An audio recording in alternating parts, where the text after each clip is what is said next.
আমি বারবার রিপিট করছি, তন্ত্র পারে না এমন কিছু নেই। সেটা এখনো কখনো কখনো ক্ষেত্রে বিজ্ঞানও বিশ্বাস করতে বাধ্য। তন্ত্রে সব হয়, সবকিছু সম্ভব। সবকিছু সম্ভব। তন্ত্র এমনও আছে কখনো কখনো মৃত্যুসজ্জায় মানে চলে যাওয়া রুগীকেও হয়তো সুস্থ করে দেয়। এটা আমার চোখে দেখা ইমপ্রুভমেন্ট। মানে তার হয়তো জন্ম ছকে দেখছেন মৃত্যুযোগ এসে গেছে, মৃত্যুযোগ আছে, সেটা কাটানো যাবে। ধরুন দেখুন, আমরা তো ভগবানের উপরে নই, মৃত্যুযোগ আছে। আমি এখন দেখলাম একজনের মৃত্যুযোগ হয়তো 2 মাস পরে, সেটা আমি তন্ত্রের মাধ্যমে মায়ের কাছে প্রে করে প্রার্থনা করে সেটা হয়তো 2 মাসের জায়গা থেকে 4 মাস, তাও তো 2 মাস সেই মানুষটা আয়ু রইলো, তার ফ্যামিলির কাছে সে থাকতে পারলো।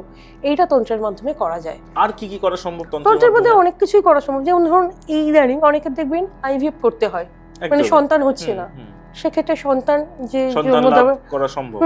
সম্ভব। কেন এমন তন্ত্রের কিছু ঔষধি আছে যেগুলো মায়ের কৃপায় সবাই হয়তো পায় না, কিছু কিছু সাধক পেয়ে থাকেন, তাদের কাছে গেলে সেটা তো সম্ভব।